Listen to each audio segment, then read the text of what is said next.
Turn our attention to politics now. The race is heating up, and the race is certainly on for the DA leadership. Gauteng leader John Moodey has officially thrown his hat into the ring for the national position. He's going to be vying for that top job with interim party leader John Steenhuisen and former youth leader Mbali Ntuli. So what is he bringing to the table? It's a pleasure to welcome John Moodey to the show here on ENCA. John, good evening to you. Thank you for your time for coming in. We're going to talk about your campaign in a moment, but I would love to just get your thoughts. You heard me speaking to Lumkile Mondi, the economist, about the Gauteng SOPA, State of the Province address. This 300 billion rand. Your eyes must have watered when you heard that. Huge money. And unfortunately, David Makura didn't say anything new. It's all about promises, promises, and more promises. If you look at the end of his, the last page of his SOPA address, he talks about how much, in percentage-wise, the unemployment could drop. How much. There's no specific number to it that says we will. This is our target. So he's changed it very, very craftily that this is what could happen. This is what could happen. So you can't really hold him accountable if it doesn't happen. And the issue on e-tolls that is just kind of ducked again. I was talking about the living standards audit, or your audit in terms of your standard of living. That is something that he had said to us last year as well, that he would subject himself as well as his cabinet and all. And we said, please do the same with us. And that was some of the criticism levelled against the Premier today, that it seemed to be quite a repeat of last year. Someone, I'm not too sure who it was on Twitter itself, saying it was almost a copy and paste from last year. So that's your reaction on SOPA. In my introduction, I said that we're going to find out what you're bringing to the table. Now, before we find out what you're bringing to the table, Mr. Moodey, it's quite a messy table you're getting yourself involved in if you listen to the critics. I think it is for that very reason that I decided that I'm going to have to step up onto the plate and say, this is it. I cannot allow the party that I believe can take South Africa forward to continue in this vicious spiral that we find ourselves in, and this not being able to hold the center. I think as a party we've become very used to the fact and complacent about the fact that we've been growing ever since the alliance had been established. I think it was in 2006 we went back slightly, but it wasn't as phenomenal given the expectations that we had in terms of our growth and bringing the ANC below 50% in 3 metros, incidentally, here in Gauteng, and of course us vying for the province itself in 2019 in the Northern Cape. So I think that the results that we received just put us in a tight spin. Help me understand, before we talk about what it is you're going to change as you vie for this top position, who got what wrong where? There's a myriad of things, external and internal. But I will tell you, firstly, external is that we didn't make good provision for the Ramaphoria aspect. I mean, some of our own donors and supporters were saying, don't go after Cyril, especially with the 500,000 rand donation that he had received.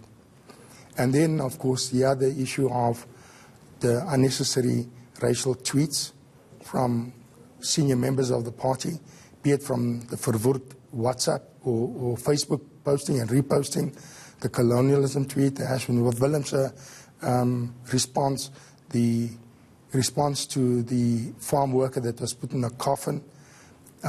Those type of things really and truly hurt us. The Swazirenica, going into Swazirenica without knowing and taking a position without really knowing what the facts are. But that's quite a bit of what happened and what went wrong. And many people will agree with you, Mr. Moodey. But part of me was asking is, who got it wrong? There must be someone. Well, the leadership that is your strategist. Remember, our CEO is our strategist and gives direction, together with, of course, the leader. And they give direction.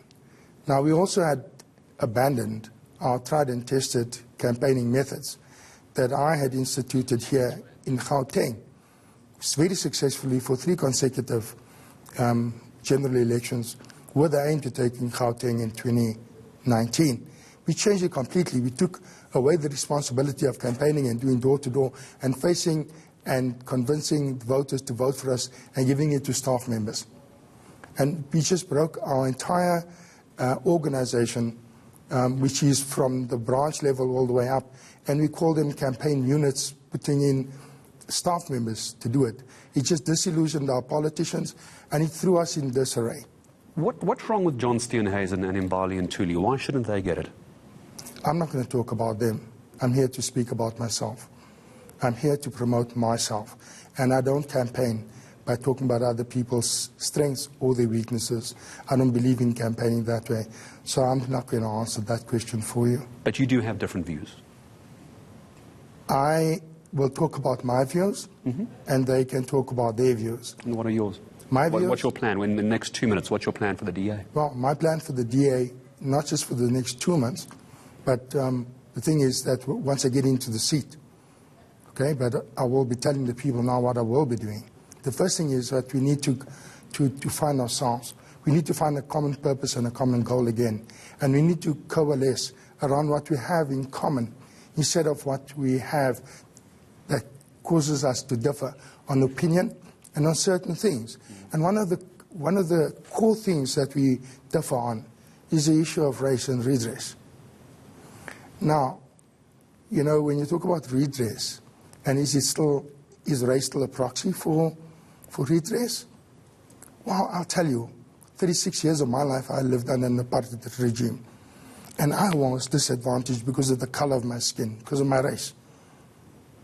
And today, compared to a white person that my same age, I believe that I'm still disadvantaged. My children are disadvantaged because of my race, and their children will still be disadvantaged. But let me get to the other crux of the matter, the issue of our new values policy that they wish to put forward.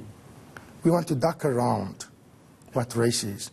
Scientifically, it's proved that there is no such thing as race. Now, I believe in that. And I'll tell you why. Because on an apartheid regime, as a person of color, I was deemed to be, by law, subhuman. And I refused to accept the fact that I was classified as colored. In fact, I was classified as Cape colored. There was 3 classifications of colored: Cape colored, and other colored. I refused to be classified personally by a regime, and I claimed my humanness as such. But we'd be daft to believe that we live in a utopia where race doesn't matter. When I register my new child's birth, it says race. When I bury my father, it says race. When I go and apply for a job, it says race. When I apply for my ID document, it says race. Because you use race for statistics, and we're going to have to use race going forward to see how we have advantaged everybody in terms of where we are as different races. And that is where I have a fundamental problem with where the party is going to. Mr. Moodey, I'm going to say thank you for coming in to speak to me this evening. I appreciate your time, and I'm sure many DA supporters are going to wish you the best of luck in the time ahead for you. And I'm sure we'll be speaking again as this leadership battle heats up. I appreciate you coming in to speak to us this evening. That is John Moodey, Gauteng provincial leader of the Democratic Alliance, vying for the top job of the Democratic Alliance and at national top positions.